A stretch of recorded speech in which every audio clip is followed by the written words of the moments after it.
എല്ലാവർക്കും സുഖമാണെന്ന് വിശ്വസിക്കുന്നു. ഡെയിലി അപ്ഡേറ്റിലേക്ക് എല്ലാവർക്കും സ്വാഗതം. നാളെ 13-ാം തീയതിയും തുറന്നുള്ള ദിവസങ്ങളിലും നിങ്ങൾ ശ്രദ്ധിക്കേണ്ട വളരെ പ്രധാനപ്പെട്ട കാര്യങ്ങളാണ് ഈ ഒരു വീഡിയോയിൽ വ്യക്തമാക്കുന്നത്. വീഡിയോയുടെ വിശദാംശങ്ങളിലേക്ക് കടക്കുന്ന മുമ്പ് കൂടുതൽ ആളുകളിലേക്ക് ഇൻഫർമേഷൻ എത്താൻ ഷെയർ ചെയ്യുക, ലൈക്ക് ചെയ്യുക. ഫേസ്ബുക്കിലൂടെ കാണുന്ന ആളുകൾ ഫോളോ ചെയ്യുക. വീഡിയോയുടെ വിശദമായ വിവരങ്ങളിലേക്ക് വരാം. പെൻഷനുമായി ബന്ധപ്പെട്ട വിവരങ്ങളാണ് ഇനി പറയുന്നത്.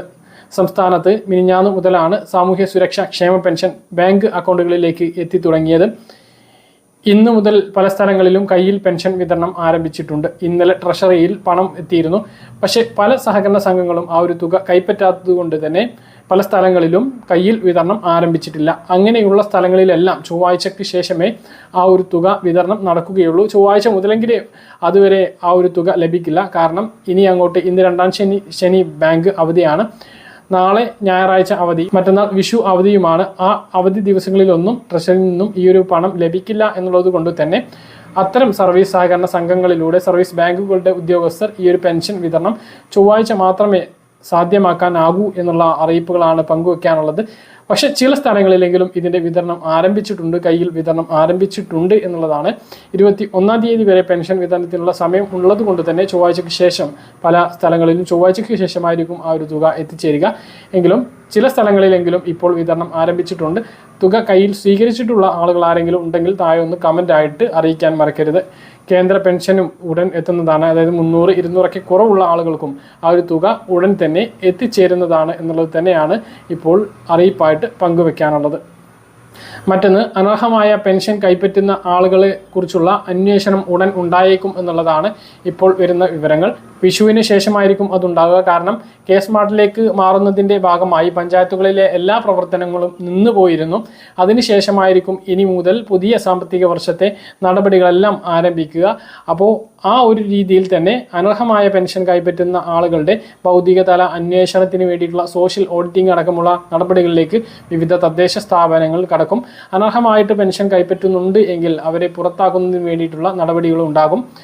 2000 സ്ക്വയർ ഫീറ്റിന് മുകളിലുള്ള വീട്, സ്വന്തമായി ആവശ്യത്തിന് ഉള്ള 1000 cc മുകളിലുള്ള വാഹനം, 2 ഏക്കറിലധികം ഭൂമി, സർക്കാർ ജീവനക്കാരോ അർദ്ധ സർക്കാർ ജീവനക്കാരോ പെൻഷൻ വാങ്ങുന്ന ഗുണഭോക്താവ് ഉൾപ്പെട്ടിട്ടുള്ള റേഷൻ കാർഡിൽ ഉണ്ടായിരിക്കുക, AC ഉൾപ്പെടെയുള്ള ആധുനിക സൗകര്യങ്ങൾ വീട്ടുകളിൽ ഉണ്ടായിരിക്കുക, പുറത്തെ ഫ്ലോറിംഗ് ടൈൽ പാകിയിട്ടുണ്ട് എങ്കിൽ ഇതൊക്കെ അനർഹത മാനദണ്ഡമായിട്ട് കണക്കാക്കുകയും ഒഴിവാക്കുകയും ചെയ്യുന്ന സാഹചര്യം ഉണ്ടാകും. അപ്പോൾ ഈ കാര്യം എല്ലാ ആളുകളും മനസ്സിലാക്കുക. പരിശോധനകൾ വരും നാളുകളിൽ ഉണ്ടാകും. അപ്പോൾ അനർഹരാണ് എങ്കിൽ പെൻഷൻ പുറത്താക്കുന്ന രീതിയിലേക്ക് മാറും. മറ്റൊന്ന്, പെൻഷൻ മസ്റ്ററിങ്ങിൻ്റെ കാര്യം മറക്കേണ്ട. നേരത്തെ മസ്റ്ററിങ് ചെയ്യാത്തത് കൊണ്ട് ഇപ്പോൾ പെൻഷൻ ലഭിക്കാത്ത ആളുകളാണ് മസ്റ്ററിങ് ചെയ്യേണ്ടത്. ഇപ്പോഴും അത് തുടരുകയാണ്. 20-ാം തീയതി വരെ ചെയ്യാവുന്നതുമാണ്. ഇതാണ് പെൻഷൻ വിതരണവുമായി ബന്ധപ്പെട്ട് പുതിയ അറിയിപ്പുകളായിട്ട് പറയാനുള്ളത്. ഫെബ്രുവരി മാസത്തിലാണ് കഴിഞ്ഞ ഗഡു 19-ാമത്തെ ഗഡു PM കിസാൻ സമ്മാൻ നിധി വിതരണം ചെയ്തത്. രാജ്യത്തെ കർഷകർക്ക് ലഭിക്കുന്ന ഏറ്റവും വലിയ ധനസഹായ പദ്ധതിയാണ് PM കിസാൻ സമ്മാൻ നിധി. ഇതുപ്രകാരം 9 കോടിയിലധികം ജനങ്ങൾക്കാണ് 2000 രൂപ 3 തവണകളായിട്ട് വർഷത്തിൽ 6000 രൂപ ലഭിക്കുന്നത്. തുടങ്ങിയതിന് ശേഷമുള്ള 20-ാമത്തെ ഗഡു, അതായത് 40,000 രൂപ വിതരണത്തിലേക്കാണ് ഇനി കടക്കാൻ വേണ്ടി പോകുന്നത്. ഈ തുക ലഭിക്കുന്നതിന് വേണ്ടി സംസ്ഥാന സർക്കാരിൻ്റെ ഖദർ ആപ്പിൽ രജിസ്റ്റർ ചെയ്ത് കർഷക ID കാർഡ് എടുക്കണം എന്നുള്ള രീതിയിലുള്ള വാർത്തകൾ കണ്ടതിൻ്റെ അടിസ്ഥാനത്തിൽ തെറ്റിദ്ധരിച്ചുകൊണ്ട് പല ആളുകളും ഇതിങ്ങനെ എടുക്കാൻ വേണ്ടിയിട്ട് പോകുന്നുണ്ട്. അങ്ങനെയുള്ള ആളുകളോട് പ്രധാനമായിട്ട് ഓർമ്മിപ്പിക്കുകയാണ്, അങ്ങനെ ഒരു കാര്യമേ ഇല്ല. PM കിസാൻ സമ്മാൻ നിധി ലഭിക്കുന്നതിന് ഖദർ ആപ്പുമായിട്ട് യാതൊരു ബന്ധവും ഇല്ല. ഖദർ ആപ്പ് രജിസ്റ്റർ ചെയ്യുകയോ കാർഡ് എടുക്കുകയോ വേണ്ട. നിങ്ങൾ കർഷകരാണെങ്കിൽ കർഷക ആനുകൂല്യങ്ങൾക്കും സേവനങ്ങൾക്കും വേണ്ടി മാത്രമാണ് ഖദർ ആപ്പ് ഉള്ളത്. PM കിസാൻ സമ്മാൻ നിധി വാങ്ങുന്നത് 5 സെൻറ്റ് ഭൂമി മാത്രം ഉള്ള ആളുകൾ, അതിൽ വീടായിരിക്കും, അവർക്കൊക്കെ ഈ ഒരു PM കിസാൻ സമ്മാൻ നിധി ലഭിക്കുന്നുണ്ട്. അത് കേന്ദ്ര സർക്കാർ ഇലക്ഷന് മുമ്പായിട്ട് പ്രഖ്യാപിച്ചിട്ടുള്ളത് കേന്ദ്ര സർക്കാരിന് തന്നെ അറിയാം. കർഷകരൊന്നുമല്ല, കർഷകരായിരിക്കണം എന്നുള്ള മാനദണ്ഡം ഇതിലില്ല. മറ്റ് ചില മാനദണ്ഡങ്ങളൊക്കെ ഉണ്ട്. ആദായ നികുതി അടക്കുന്നവരാകാൻ പാടില്ല, പ്രൊഫഷണൽ ജോലിക്കാരാകാൻ പാടില്ല. അങ്ങനെയുള്ള മാനദണ്ഡങ്ങളൊന്നും പറഞ്ഞ സമയത്ത് കൃഷി ചെയ്യുന്നവരാവണം എന്ന് ഇതിൽ പറഞ്ഞിട്ടില്ല. കർഷകർക്ക് ലഭിക്കുന്ന സഹായങ്ങളാണ് എങ്കിൽ പോലും 5 സെൻറ്റ് ഭൂമി ഉള്ള ആളുകൾക്ക് ഇതിലേക്ക് അപേക്ഷ സമർപ്പിക്കാം, ഇത് നേടിയെടുക്കാം. അപ്പം അങ്ങനെയുള്ള ആളുകളൊന്നും കൃഷി ചെയ്യുന്ന ആളുകളായിക്കൊള്ളണം എന്നില്ല. സംസ്ഥാന സർക്കാർ രൂപീകരിച്ചിട്ടുള്ള ഖദർ ആപ്പിൽ രജിസ്റ്റർ ചെയ്യേണ്ടത് PM കിസാൻ സമ്മാൻ നിധി തുക വാങ്ങുന്നവരല്ല, കൃഷി ചെയ്യുന്ന, കൃഷി കൊണ്ട് ഉപജീവനം കഴിയുന്ന ആളുകളാണ്. അപ്പം അത് എല്ലാവരും ശ്രദ്ധിക്കുക. നിങ്ങൾക്ക് 20ാമത്തെ ഗഡു PM കിസാൻ സമ്മാൻ നിധി ലഭിക്കുന്നതിന് വേണ്ടിയിട്ട് 19ാമത്തെ ഗഡു ലഭിച്ചവരാണെങ്കിൽ ഇപ്പോൾ ഒന്നും തന്നെ ചെയ്യേണ്ടതില്ല എന്നുള്ളതാണ്. കഴിഞ്ഞ ഗഡുക്കളെല്ലാം മുടങ്ങിയിട്ടുള്ള ആളുകൾക്ക് ഈ KYC ചെയ്യാത്തത് കൊണ്ടോ, ലാൻഡ് വെരിഫിക്കേഷൻ ചെയ്യാത്തത് കൊണ്ടോ, ആധാർ സീഡിംഗ് നടത്താത്തത് കൊണ്ടോ വരാതിരിക്കാം. അങ്ങനെയുള്ള ആളുകളെല്ലാം ഈ കാര്യം ചെയ്യുക. അതുപോലെ തന്നെ PM കിസാൻ സമ്മാൻ നിധി മാത്രം ലഭിക്കുന്ന ബാങ്ക് അക്കൗണ്ടുകൾ ഉണ്ട് എങ്കിൽ അതിൽ ബാലൻസ് ഇല്ല എങ്കിൽ നിങ്ങളുടെ അക്കൗണ്ട് ചിലപ്പോൾ 0 ബാലൻസ് ആയിരിക്കും നേരത്തെ ഉണ്ടായിട്ടുള്ളത്. അത് സേവിങ്സ് അക്കൗണ്ടിലേക്ക് മാറിയിട്ടുണ്ടാകും. അങ്ങനെയെങ്കിൽ മിനിമം ബാലൻസ് അതിൽ സൂക്ഷിക്കേണ്ടി വരും. ഇല്ല എങ്കിൽ നിങ്ങൾക്ക് PM കിസാൻ സമ്മാൻ നിധി 2 മാസം കഴിഞ്ഞ് കിട്ടുമ്പോൾ അതിൽ നിന്നും വലിയ തുക പിഴ പിടിക്കാൻ സാധ്യതയുണ്ട്. അപ്പോൾ നിങ്ങളുടെ ബാങ്കുമായി ബന്ധപ്പെട്ടിട്ട് 0 ബാലൻസ് അക്കൗണ്ട് ആണെങ്കിൽ അത് സേവിങ്സ് അക്കൗണ്ടിലേക്ക് മാറിയിട്ടുണ്ടോ, മിനിമം ബാലൻസ് സൂക്ഷിക്കേണ്ടതുണ്ടോ എന്ന് അന്വേഷിക്കുക. ഉണ്ടെങ്കിൽ അത് എത്രയാണോ തുക അത് അവിടെ ബാങ്കിൽ ഫിക്സ്ഡ് ആയിട്ട് ഇട്ട് വെക്കാൻ വേണ്ടിയിട്ടും ശ്രദ്ധിക്കുക. ഇതാണ് PM കിസാൻ സമ്മാൻ നിധിയുമായി ബന്ധപ്പെട്ട് ഏറ്റവും പുതിയ അറിയിപ്പുകളായിട്ട് നിങ്ങളെ അറിയിക്കാനുള്ളത്. ജീവൻ ദീപം ഒരുമ കുടുംബശ്രീയിൽ ഉൾപ്പെട്ടിട്ടുള്ള അയൽക്കൂട്ട അംഗങ്ങൾക്ക് ജീവൻ ദീപം ഒരുമ എന്ന പദ്ധതി പ്രകാരം 200 രൂപക്ക് 2,30,000 രൂപ വരെ ലഭിക്കുന്ന ഇൻഷുറൻസ് പദ്ധതിയാണ് ഇത്. ഇതിൽ 17 വയസ്സ് മുതൽ 74 വയസ്സ് വരെയുള്ള കുടുംബശ്രീ അംഗങ്ങൾക്ക് ചേരാവുന്നതാണ്. പദ്ധതിയുടെ കാലാവധി 1 വർഷമായിരിക്കും. ഓരോ വർഷവും പിന്നീട് പ്രീമിയം പുതുക്കണം. സംസ്ഥാന ഇൻഷുറൻസ് വകുപ്പും കുടുംബശ്രീയും LICയും ചേർന്നുകൊണ്ടാണ് പദ്ധതി നടപ്പിലാക്കുന്നത്. 17 വയസ്സ് മുതൽ 50 വയസ്സ് വരെയുള്ള ആളുകൾ ഇതിൽ ചേർന്ന് ഇതിനിടയിൽ സ്വാഭാവികമായിട്ടുള്ള മരണം സംഭവിക്കുകയാണ് എങ്കിൽ 2 ലക്ഷം രൂപ ഇൻഷുറൻസ് കവറേജ് ആയും ഇവരുടെ അംഗങ്ങളുടെ ആശ്രിതർക്ക് ലഭിക്കുന്നതാണ്. 51 മുതൽ 60 വയസ്സ് വരെ ഉള്ള ആളുകൾ സ്വാഭാവികമായി മരണപ്പെടുകയാണ് എങ്കിൽ 80,000 രൂപ ആശ്രിതർക്ക് ലഭിക്കും. 61 മുതൽ 70 വയസ്സ് വരെയുള്ള കുടുംബശ്രീ അംഗങ്ങളാണ് ഇതിൽ ചേർന്നിട്ട് മരണപ്പെടുന്നത് എങ്കിൽ 30,000 രൂപ ആശ്രിതർക്ക് ലഭിക്കും.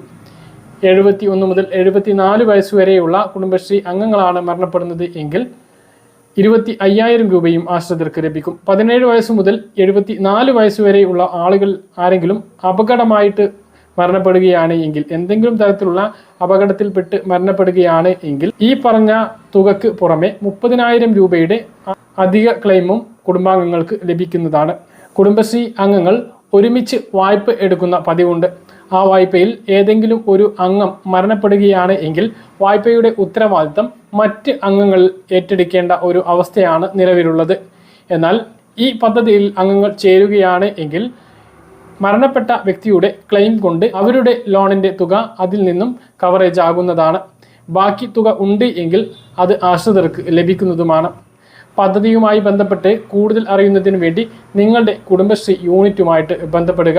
റിസർവ് ബാങ്ക് ഗവർണറായിരുന്ന ശക്തികാന്ത് ദാസ് മാറി സഞ്ജയ് മൽഹോത്ര വന്നതിന് ശേഷം 2ാമത്തെ പണനയ അവലോകന യോഗത്തിൽ റിപ്പോ നിരക്ക് 0.25% കുറച്ചു. റിപ്പോ എന്ന് പറഞ്ഞാൽ റിസർവ് ബാങ്ക് വാണിജ്യ ബാങ്കുകൾക്ക് നൽകുന്ന വായ്പയുടെ പലിശ നിരക്കാണ് റിപ്പോ നിരക്ക് എന്ന് പറയുന്നത്. 6.25% റിപ്പോ ഉണ്ടായിരുന്നത്.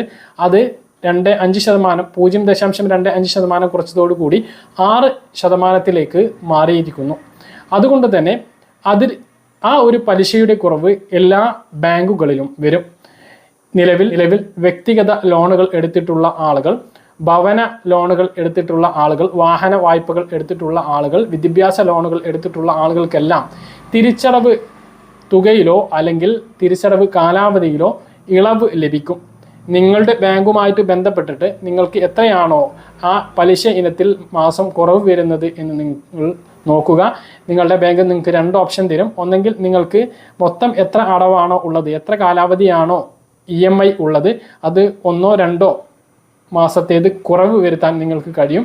അല്ല എങ്കിൽ മൊത്തം നിങ്ങൾ എല്ലാ മാസവും അടയ്ക്കുന്ന തുകയിൽ ചെറിയ ഒരു കുറവ് വരുത്താനും നിങ്ങൾക്ക് കഴിയുന്നതാണ്.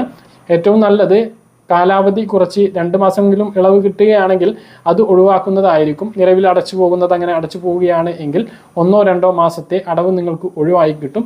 അപ്പം റിപ്പോ നിരക്ക് കുറഞ്ഞിട്ടുണ്ട്. അത് നിങ്ങളുടെ ബാങ്കുമായി ബന്ധപ്പെട്ടിട്ട് നിങ്ങൾക്ക് പലിശ എങ്ങനെയാണ് കുറയുന്നത് എന്ന് അന്വേഷിക്കാൻ വേണ്ടിയിട്ട് ശ്രദ്ധിക്കുക. ഇതുപോലുള്ള ഇൻഫർമേഷനുകൾക്ക് ഫോളോ ചെയ്യുക, സബ്സ്ക്രൈബ് ചെയ്യുക.